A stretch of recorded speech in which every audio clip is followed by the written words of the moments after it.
Hi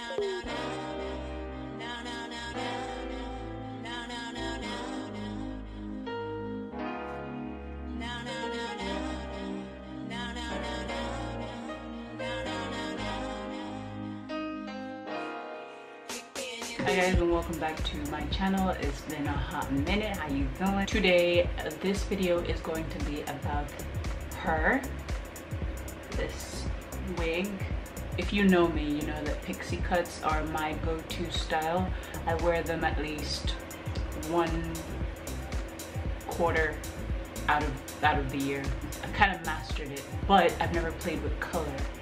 And this is a slightly different shape style. Sometimes I take inspiration from pictures that I see on Instagram or on Google Images or just in general. So I don't know how many months ago I came across this picture of Zendaya, and her hairstyles are always flawless, but this particular one got my attention because it was different, because there was color and it had more of like a bowl, I don't know the name for it, but I'm gonna put it in the video, type of look. So I wanted to kind of play a mushroom. That's the phrase, that's the one. Mushroom. It's a mushroom pixie cut, something along those lines. So I wanted to go halfway between a mushroom cut and a pixie cut, and I wanted to play with color and kind of see, you know, what came out of it, and I'm kind of happy with the results. I mean, I don't know, I mean, tell me, what do you think? You know, it's not the neatest, but I'm not like a professional or anything. I'm just very artistic and creative.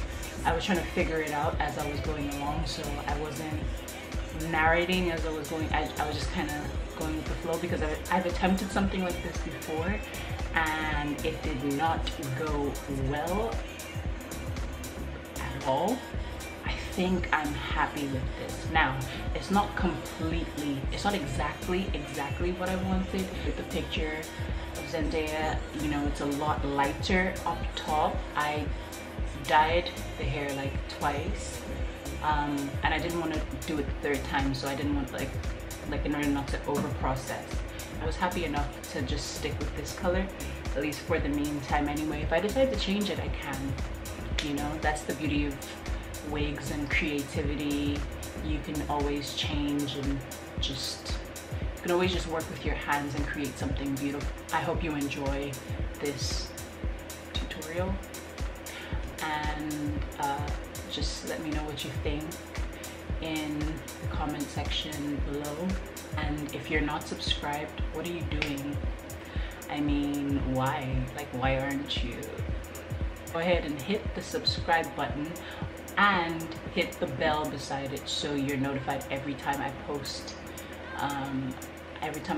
a video. And also, if you could like this video and share, get the word out there, you know what I'm saying, that your sister's out here creating masterpieces and whatever. I mean, support your sis, okay? Help your sister out, okay? And you know I had to throw in a red lip because. Alright guys, so to create this look, these are just some of the materials that you're gonna need. Don't worry, I'm gonna link everything in the description box below.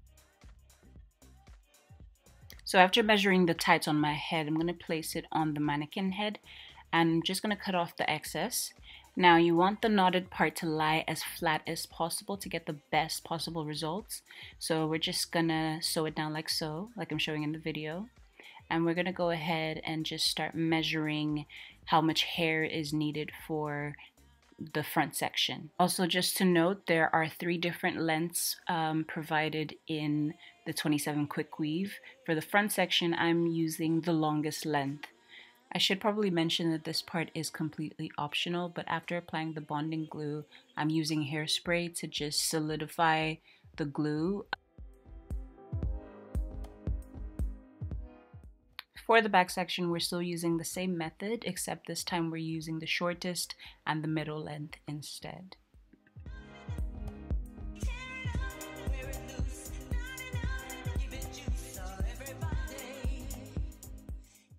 So this part is completely optional, but I had an old track lying around, as well as some frontal pieces from previous hairstyles, and I just decided to put them together, and they fit together perfectly like a jigsaw puzzle.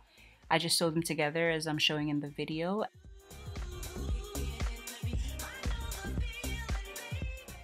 So at this point, I'm just cutting off the excess hair before we start the bleaching process. So we're going to mix the powder bleach and the 40 volume developer, and then we're going to apply it onto sections of the hair and then wrap it with tin foil.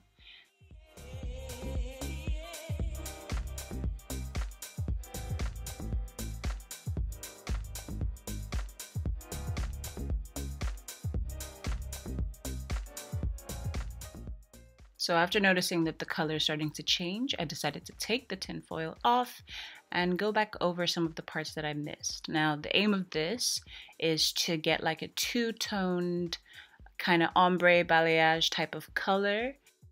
After a wash, a blow dry, you can definitely see the two tones of color. And at this point is where I decided that I was going to go ahead and dye the hair again, because I was really aiming for that blonde color.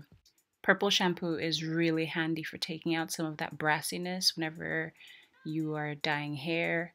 And as you can see here, you can definitely see that the hair is less brassy. You can see that the blonde kind of comes through a bit more. Even though it's not as much as I wanted it to, I was really happy with the results here, as you can see. So as you can tell, this is my first time using clippers, which is why there's so many mistakes. But you know what? The more I used it, the more light-handed I became, and the less mistakes I made. And, you know, that's what it's all about. It's learning as you go, you know?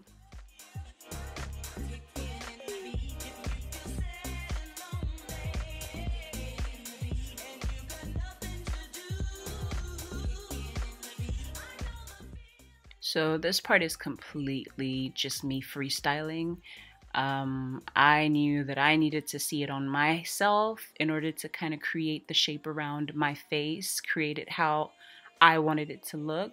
So I went back and forth between cutting, between blow drying, between shaping using the clippers, and just kind of flicking the hair around, combing through it just to see how it suited me best.